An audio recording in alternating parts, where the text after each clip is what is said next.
Hello everyone. Today we're going to be doing a crouch bear cave build. Um, so it's a pretty basic build overall. Not I didn't put too many heavies or tech turrets down, only because I wanted to get it up as fast as possible. But you'll get the gist of what's going on in here. Um, yeah, crouch bear cave is a really popular spot on center.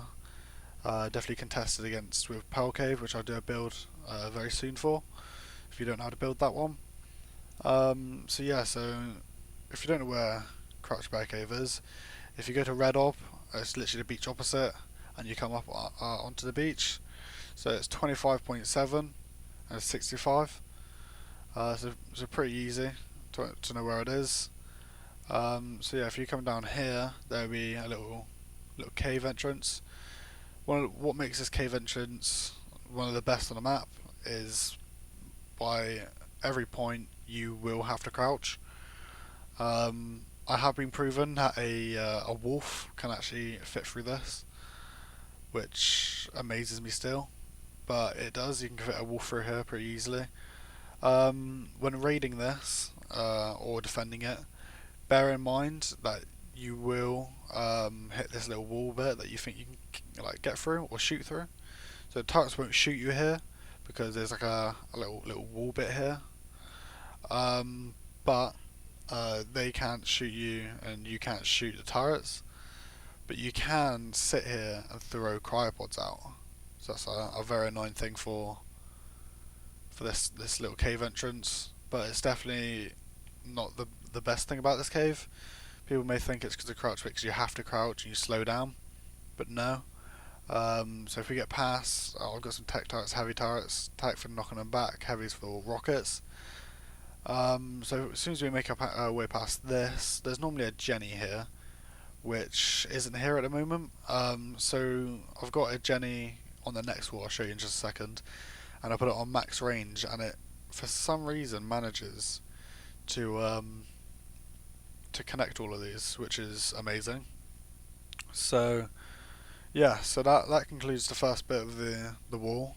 The wall's put on little catwalks and all of that. So if you come around a corner here, this is what makes the cave for me. Definitely one of the most OP bits.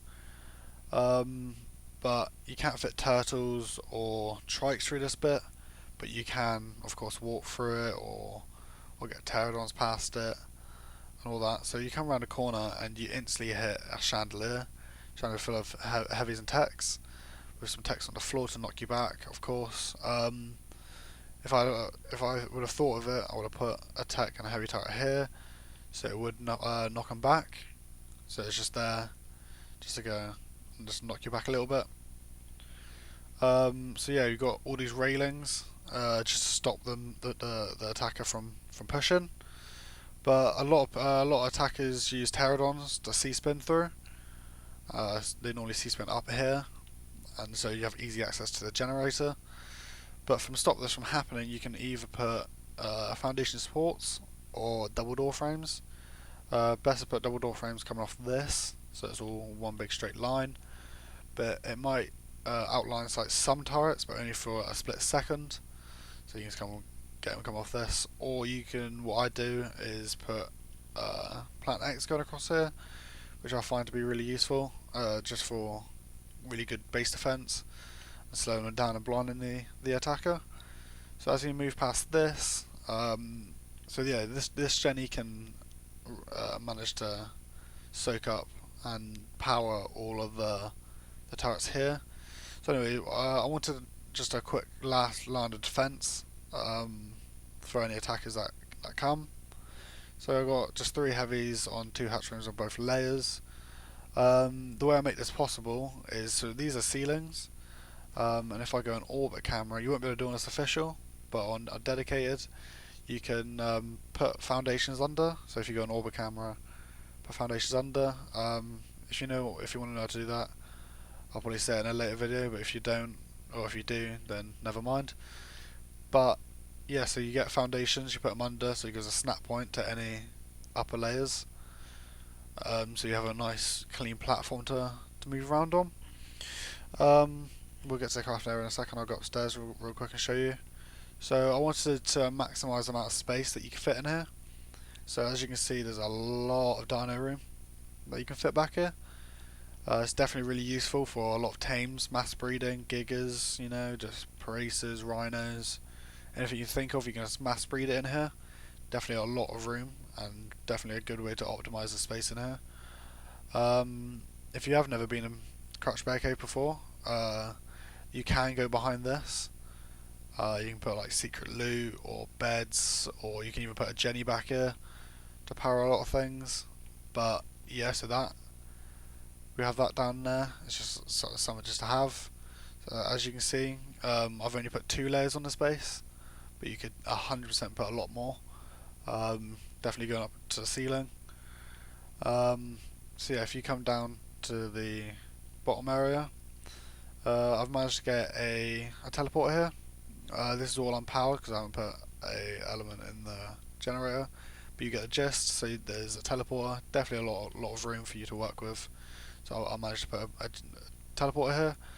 I thought if you're going to be building here for long term, definitely end game, you're going to want a lot of deady boxes, and a lot of room to store stuff. So deady boxes is a really good way of storing loot. What is it, like 2,500 slots of whatever you want to put in it.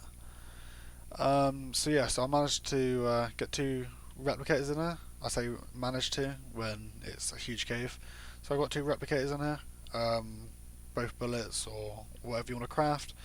Got some dedicated storage in there. We go across here. We got a lot of chem benches. Definitely worth having a lot of chem benches. It will get used really quickly. Then you got this where the Jenny would sit, but if you're thinking of it, putting it up there where I showed you just a minute ago, up in a crack, it would definitely power all of this, and it's really hidden. Then you got your refrigerators, then you got your fabricators and smithies, and a good line of industrial forges. So this is all on dedicated, but you can fit one here, and I managed to fit another one here, but I moved these vaults across. Just a few beds in this corner, just out of the way, and then we got a big long line of vaults that you're gonna need, definitely 100%, because what tribe doesn't have a load of vaults? Definitely a lot of loot if you're gonna be raiding. Then you got all these cryo fridges. Of course, these will be powered had a generator on, but you definitely want a load of these, a lot of tames, because you don't want them all out all the time. Then, last but not least, you got the tech transmitter.